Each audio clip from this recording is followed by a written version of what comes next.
YouTube জগতে আসার পর থেকে আমরা সবসময় কোনো না কোনো একটা টেনশনের মধ্যে দিয়ে অতিবাহিত করি জীবন। প্রত্যেক দিনে কোনো না কোনো একটা চিন্তা যেন আমাদের সবসময় কুরে খায়। আমাদের সবসময় এই জিনিসটা মনে হয় আমরা বোধহয় ভাইরাল কখনো হতে পারবো না। আমরা হয়তো কখনো মনিটাইজেশন করতে পারবো না। আমরা হয়তো কখনো চ্যানেল দাঁড় করাতে পারবো না।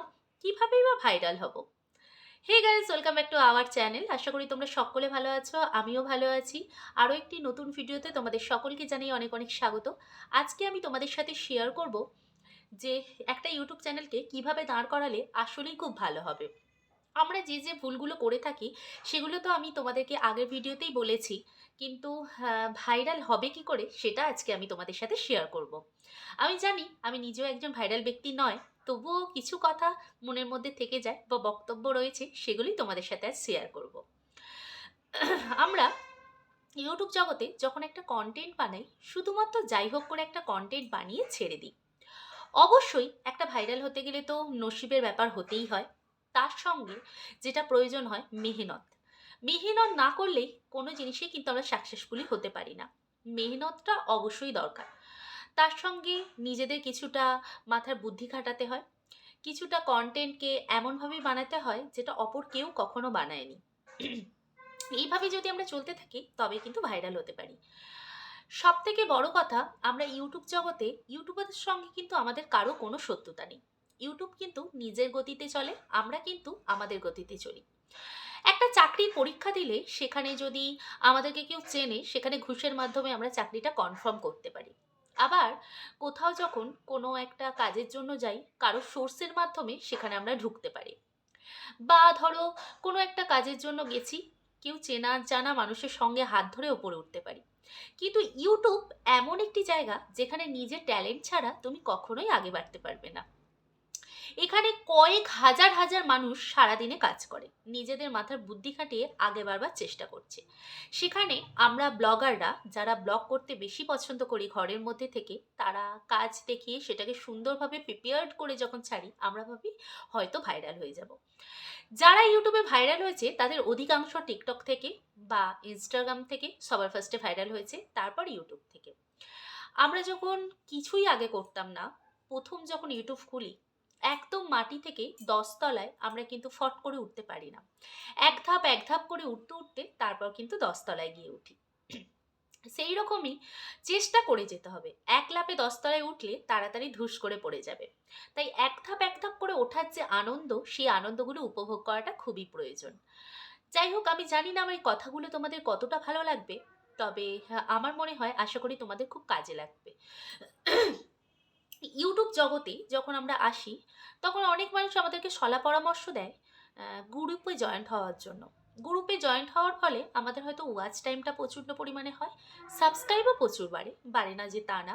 আবার ভিডিওতে দারুণ ভিউও আসে। মনিটাইজেশন চ্যানেলের ক্ষেত্রে কিন্তু আমাদের প্রচুর ডলারও আসে। সেটা কিন্তু ভাইরাল হওয়ার কোনো লক্ষণ নয়। কারণ একটা গ্রুপে যখন তুমি কাজ করবে, তখন শুধুমাত্র সেই 30টা বা 50টা বা 300টা মানুষের মধ্যে সীমাবদ্ধ হয়ে থাকবে। কিন্তু ভিডিওটা তুমি করে যদি ইউটিউবে ছাড়তে পারো, তাহলে ইউটিউব বুঝতে পারবে যে তুমি শুধুমাত্র তোমার ভিডিওটা আপলোড করছো। আরও একটা যেটা হয় সেটা হচ্ছে, গ্রুপের একটা নিয়ম থাকে, 5 মিনিট ভিডিও দেখা বা 10 মিনিট ভিডিও দেখা। তাতে ইউটিউব কিন্তু খুব ভালো করে বুঝে যায় যে গ্রুপে ভিডিওটা দেখার পর 10 মিনিট কি 5 মিনিট ভিডিও দেখছে, তাহলে নিশ্চয়ই এর একটা কোনো না কোনো একটা ভিউ এক্সচেঞ্জের ব্যাপার আছে। তো সেটা থেকে তোমার চ্যানেল কিন্তু ফিজ হয়ে যেতে পারে। যে ভুলগুলো আমিও করেছি একটা সময় এসে, আমি যে করিনি সেটা আমি তোমাদেরকে বলবো না, যে ভুলগুলো আমি করেছি সেটা আমি চাই কেউ যাতে না করুক। ভিডিও ছাড়তে ছাড়তে এক সময় এসে ইউটিউব কিন্তু তোমার ভিডিও ঠিকই প্রমোট করবে। কারণ ইউটিউবের সঙ্গে আমাদের কারো কিন্তু কোনো শত্রুতা নেই। এখানে তুমি যেমন কাজ করবে ঠিক ততটাই ফলাফল পাবে। আমরা ব্লগার, ব্লগের প্রত্যেকটা জিনিস আমরা কিভাবে তৈরি করব, কতটা সুন্দরভাবে তৈরি করব সেটা ভাবাটা উচিত। গ্রুপে কাজ করে কতটা ডলার কামাবো, কবে পেমেন্ট পাবো, এইসব চিন্তা না করে আমার মতে যেটা বলে সেটা হলো চুপচাপ এটা ভাবা উচিত আমাদের প্রত্যেকের, যে কন্টেন্টটা আমি কতটা সুন্দর করব। এই কন্টেন্টটা আমি যদি এইভাবে তৈরি করি, তাহলে মনে হয় প্রত্যেকটা মানুষের মনের মধ্যে জায়গা করতে পারবে। এই রকম ভাবনা করে যদি আমরা চলতে পারি, তাহলে কিন্তু আমাদের জীবনে অনেক উন্নতি আসবে। এবং একটা সময় এসে আমরা তো ভাইরাল হবই।